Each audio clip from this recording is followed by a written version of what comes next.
Hoy, sibuyas ako! Bakit ka umiiyak habang hinihiwa mo ako? Hindi ko kasalanan yan! Kung ayaw mong maluha, ilagay mo muna ako sa freezer ng mga 10 minuto. Kapag malamig ako, bumabagal ang sulfur na umaatake sa mata mo. Kaya tigilan mo ang drama, i-freeze mo muna ako bago mo ako hiwain. Hoy, mansanas ako. Bakit mo ako hinahayaan mangitim pagkatapos mo akong hiwain? Konting lemon lang ang solusyon. Kuskusan mo ang hiwa ko para hindi ako mangitim. Oxidation lang yan, parang kalawang ng prutas. Kaya sa susunod, huwag kang tamad. Lemon agad para fresh pa rin ang tsura ko. Hoy, saging ako! Bakit mo kami pinagdikit-dikit? Kaya kami mabilis mahinog. Naglalabas kami ng ethylene gas na nagpapahinog sa isa't isa. Kaya pag uwi mo galing palengke, paghiwa-hiwalayin mo kami agad. Kung ayaw mong maging itim agad ang balat namin, bigyan mo kami ng konting space. Hoy, bawang ako. Bakit ka naghihirap sa pagbabalat sa akin? Ilagay mo lang ako sa garapon, isara mo, tapos i-shake mo ng malakas. Tingnan mo, tanggal agad ang balat ko. Ganun lang kasimple. Kaya sa susunod na magluluto ka, tigilan mo ang paghihirap. I-shake mo lang ako sa garapon. Hoy, karot ako. Bakit mo ako itinatapon kapag malambot na ako? Hindi ako patay. Na-dehydrate lang ako. Ibabad mo lang ako sa malamig na tubig na may yelo ng ilang minuto. Makikita mo, babalik ang tigas at crunch ko. Kaya wag ka agad sumuko. Bigyan mo lang ako ng ice bath.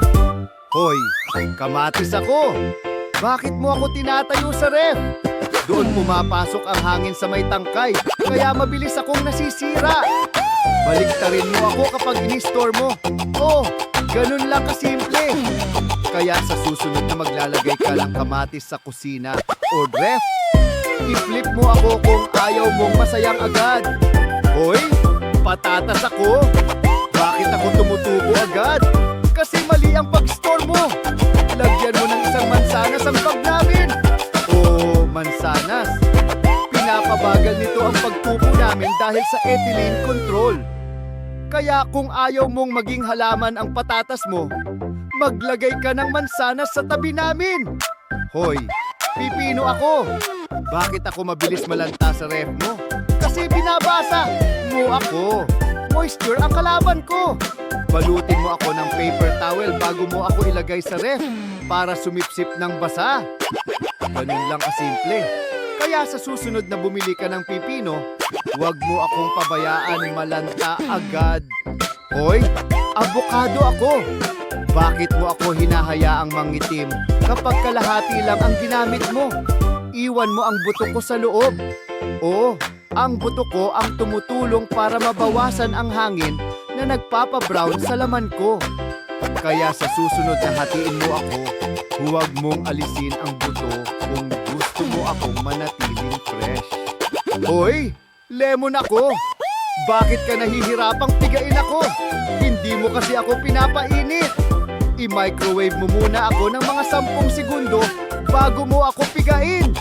Lalambot ang loob ko at mas maraming katas ang lalabas. Kaya sa susunod, huwag kang magpuwersa, painitin mo muna ako. Hoy, spinach ako.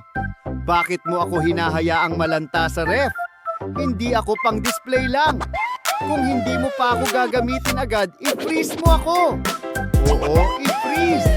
Para handa pa rin ako sa smoothie o luto. Kaya sa susunod, huwag mo akong pabayaan mamatay sa ref mo. Hoy, broccoli ako. Bakit mo lang ako binabanlawan? May mga insektong nagtatago sa loob ko. Kung gusto mo silang palabasin, ibabad mo ako sa tubig na may asin ng ilang minuto. Lalabas sila kusa. Kaya sa susunod na magluluto ka ng broccoli, huwag mo akong basta hugasan lang. Hoy, mangga ako. Bakit ka nahihirapang balatan ako?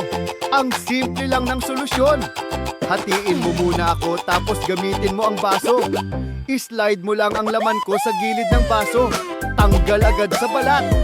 Kita mo, Hindi mo kailangang mahirapan para kainin ako. Hoy, bell pepper ako.